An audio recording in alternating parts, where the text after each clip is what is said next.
Eh bien, nous sommes une fois de plus très heureux de vous recevoir. Vous savez, depuis le début de ce moment, des questions, des réponses autour des événements, autour du livre événements des derniers jours, eh bien, beaucoup de personnes nous ont déjà interpellés. Beaucoup de personnes nous ont interpellés, beaucoup de personnes posent des questions et c'est toujours un plaisir pour nous de répondre aux questions, mais ce soir, nous allons vous vous rendez compte, hein, ça s'est passé très vite parce que nous avons déjà nous sommes là pratiquement à la 15e soirée, pratiquement 15-16e soirée.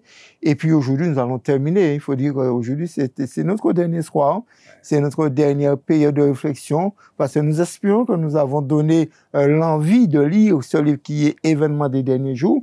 Nous espérons que pour ceux qui nous ont posé des questions, pour ceux qui nous ont envoyé des mails, ils ont apprécié ce moment. Et puis pour conclure, eh bien, nous avons une personne une fois de plus. Mais vous le connaissez parce qu'il était déjà là avec nous. C'est Jéricho qui nous revient pour faire la conclusion avec nous. Okay. Alors nous allons parler un petit peu sur le retour de Jésus, mais nous allons voir aussi l'héritage des saints parce que le retour de Jésus, c'est quelque chose. Et puis nous allons voir aussi l'héritage des saints parce que si Jésus revient, eh bien, il y a quand même quelque chose que nous devrions bénéficier. Alors, Jéricho, comment ça va? Grâce à Dieu, ça va. Je n'ai pas été trop lourd avec toi durant les deux premières. Non, ça va? D'accord. Ben, on va essayer de finir la dernière ensemble. Et puis, ça sera aussi notre dernier jour. Alors, le retour de Jésus. Qu'est-ce qu'on peut dire concernant le retour de Jésus? Est-ce que vraiment... Alors, pendant le temps de le dire, il y a des gens qui me disent, depuis tout petit, maintenant, ça fait Jésus qui a vu venir. J'ai entendu ça depuis tout petit. Depuis maman m'a répété moi ça. Ils m'entendent ça. Mais si Jésus a viré. Est-ce que vraiment tu partages cet avis-là ou bien est-ce que tu te dis, il y a quelque chose qui va se faire là? Quel est ton avis, toi? Quel est ton avis, toi? En fait, je n'ai pas d'avis. Enfin, ton avis, mais... Non, mais je vais répondre, je vais donner mon avis et dire que je n'ai pas d'avis. Voilà, en fait, Dieu a un avis. Ah, Dieu a un avis. Alors, Dieu a un avis. Et je vais vous donner l'avis de Dieu, justement, qui doit corriger le mien. Dieu savait qu'il y aurait un doute sur la réalité du retour de Jésus-Christ. Et pour gommer ce doute-là, pour nous inviter, pour nous donner des preuves que Jésus-Christ va revenir, il a placé dans la Bible une multitude de prophéties qui se sont toutes accomplies. Et c'est sérieux, Dieu est un pédagogue extraordinaire. Quand on regarde depuis la Genèse, Exode, Lévitique, Nombre, etc., dans Matthieu, il y a énormément de déclarations prophétiques qui sont faites dans l'histoire d'Israël, etc. D'accord? Et les choses se sont réalisées à la lettre. D'accord. OK? D'accord. Et Dieu a fait cela sciemment pour que nous nous disions, puisque ces prophéties-là sont annoncées et se sont réalisées, donc, la dernière prophétie, la dernière, qui concerne le retour de Jésus-Christ, s'accomplira aussi. D'accord. Et d'ailleurs, si vous permettez, si tu permets, excuse-moi, Jésus-Christ lui-même a déclaré dans l'évangile de Jean, je vous ai dit ces choses, je vous ai annoncé ces choses, afin que lorsqu'elles arriveront, vous croyiez. Donc les prophéties sont là pour nous aider à croire. Parce qu'à la fin des temps, nous aurons toutes les raisons de ne pas croire. D'accord. Donc la vie de Dieu, c'est ça. C'est formidable ce que tu dis, mais tu sais, Jéricho, sincèrement, je vais te dire une chose. Il y a des gens qui me disent qu'on peut voir Jésus en Martinique, et puis on peut ne pas le voir en Martinique. Et on peut le voir en Martinique et ne pas le voir en France quand il reviendra. C'est-à-dire, il y a des endroits qu'on va voir Jésus. Après, certaines personnes, ils disent que Jésus pourra revenir. Toi, tu vas voir Jésus. Moi, je ne vais pas voir Jésus. Moi, j'ai lu dans la Bible, il a dit tout le verra. Alors, même ceux qui l'ont versé. Oui. Alors, il faut faire confiance à ce que les gens disent ou à ce que la Bible dit. D'accord. Tout le problème est là. D'accord? Fions-nous à la Bible. Maintenant, il y a un petit problème. On pourrait bien se poser la question, est-ce qu'on va le voir sur toute la surface du globe? Parce que la Terre, elle est ronde. Ce qu'on voit ici en Martinique ne se voit pas en simultané au Japon, excepté par rapport aux vidéos, enfin, la technologie. D'accord. Mais est-ce que ce qui va se passer au-dessus de nos têtes dans le ciel se verra à 180 degrés en dessous sur la Terre? C'est Dieu qui a la science. C'est lui qui a créé le monde. Donc, d'ailleurs, la venue de Jésus-Christ, telle qu'elle est décrite dans ce livre-là, ça dépasse l'imagination humaine. D'accord, c'est ça. D'accord. Il faut bien comprendre que celui qui détient la science, celui qui a créé les lois de la nature, d'accord, c'est lui qui vient. Oui, il est capable de Donc, il est capable de se faire voir sur toute la surface du globe au même moment, à l'instant T. L'instant T, d'accord, c'est extraordinaire. Il n'y a aucun problème pour ça. Il n'y a aucun problème pour ça. D'accord. Nous sommes, comment dire, nous sommes des microbes par rapport à la science de Dieu. Nous sommes des microbes par rapport à la science de Dieu. Extraordinaire ça. Oui. Donc, faisons confiance à la Bible. Moi, j'apprécie ce que tu dis parce qu'en fait, c'est que Dieu, il a la possibilité de pouvoir tout gérer. C'est lui qui est Dieu. Et on n'a pas de questions à lui poser. J'ai même vu aussi que lorsque Dieu reviendra, et c'est ce que dit le livre, parce que moi je le dis, et c'est un livre qu'on devrait lire, quelle que soit notre croyance religieuse, parce que ça mérite d'être lu. J'ai même vu que... Et alors quelqu'un m'a posé une question, je m'ai dit, écoute, il y a par exemple des personnes qui sont brûlées. Ils sont brûlés.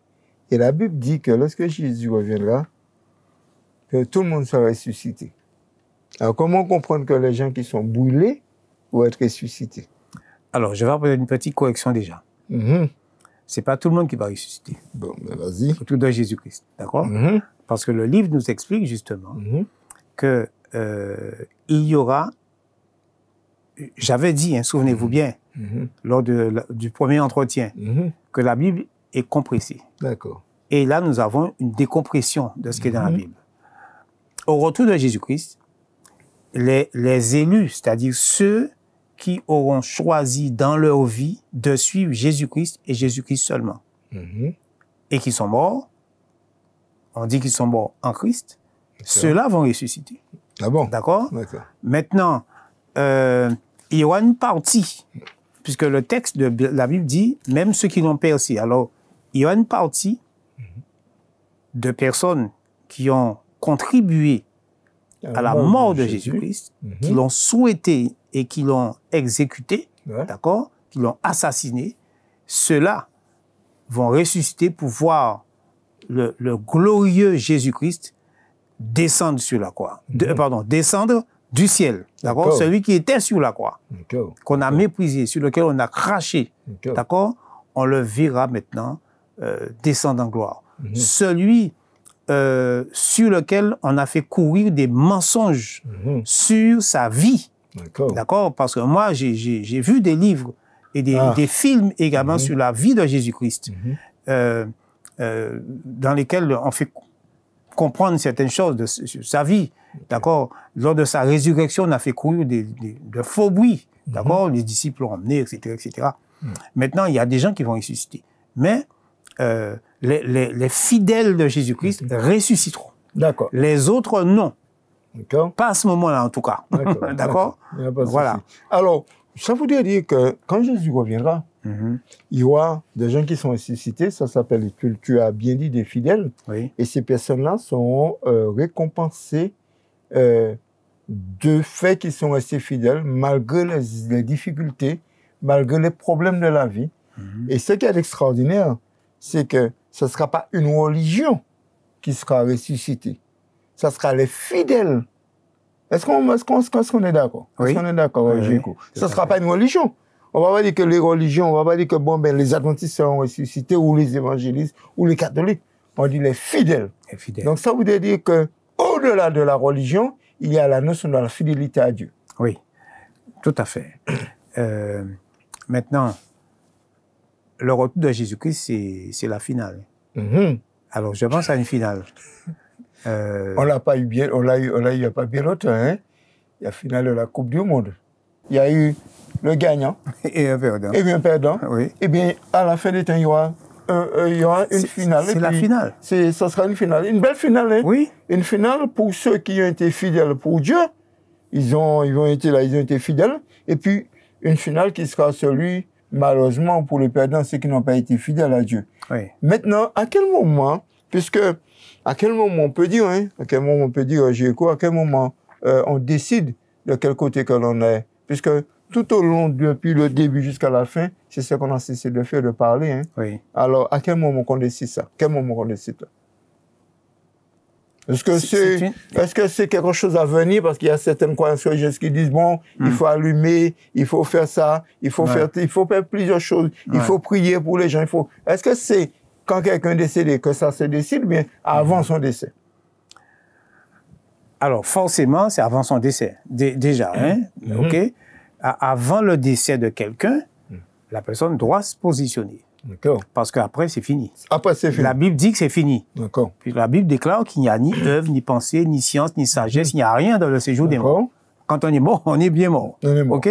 Bon. Maintenant, pour les autres, OK? À quel moment se décider? Ceux qui ne sont pas encore morts, comme toi et moi. Oui. À quel moment? La Bible ne nous dit pas à quel moment. Parce que nous sommes malins. Si nous savions à quel moment le Christ, si on se disait, bon, le Christ revient en 2024 ou 2023, etc., il revient effectivement. On allait attendre la dernière minute pour dire, oh, Seigneur, je me donne à toi, etc. On ne sait pas exactement. C'est pourquoi Jésus-Christ a dit, personne ne sait ni le jour ni l'heure. Ça va être au quotidien. C'est maintenant. Maintenant. Qu'on doit se décider. D'accord. C'est maintenant.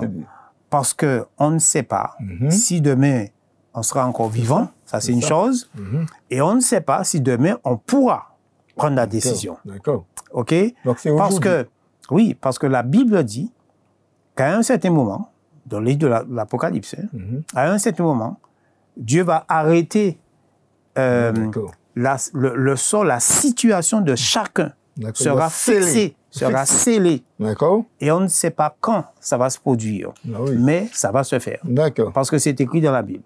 C'est pourquoi je dis, c'est maintenant qu'on doit se positionner. Oui, et c'est pour dire aussi que ce qui est extraordinaire, c'est que tous ceux qui ont été fidèles à Dieu aujourd'hui vivront ce qu'on va appeler le paradis. Oui, le paradis retrouvé. Le paradis retrouvé, l'Éden retrouvé. L'Éden retrouvé. L'Éden retrouvé. Alors, chers auditeurs, chères auditrices, à tous ceux qui nous suivent sur les différents réseaux sociaux, sachez que ça a été vraiment un plaisir pour nous de vous avoir pendant tous ces pratiquement 16 jours. Nous avons passé un moment agréable. J'ai pris le plaisir de recevoir différentes personnes. Et la dernière personne qui clôture chez Jéricho, que nous allons remercier vraiment d'avoir donné son temps, parce que je sais qu'il nous a donné au moins trois périodes de temps. Alors, nous voulons te remercier, Jéricho, mais je voudrais rappeler à tous ceux qui nous suivent que si vous avez encore des questions à vous poser concernant le livre Événements des derniers jours, si vous voulez voir ce livre, sachez que ce livre-là est à votre disposition. Il suffit simplement d'envoyer un petit SMS ou d'envoyer un mail sur l'adresse email ou le numéro de téléphone, et puis vous pourrez avoir ce livre-là. C'est un livre qui répond à beaucoup de questions, et c'est un livre qui est clair parce que il n'y a pas une notion de présenter une religion, mais de présenter tous les événements qui vont conclure pour la fin des temps. Donc, j'ai connu ton mission. Puis à ceux, comme nous sommes encore dans la période des vœux, nous voulons quand même souhaiter une bonne et heureuse année, puisque nous n'avons pas fait durant les autres émissions, mais nous voulons quand même souhaiter une bonne et heureuse année à tout un chacun, et de vous dire que l'année sera faite de ce que vous avez décidé que vous voulez faire de cette année. L'année sera faite de ce que vous l'avez décidé que vous voulez faire de cette année. Donc, ne laissez personne la faire pour vous. Faites-le comme vous avez souhaité avec votre Dieu, ce sera de la réussite. Très bien. D'accord? Alors, nous vous disons à la prochaine et puis bon courage, parce que la prochaine fois, ce sera quelque chose de différent pour vous. Merci.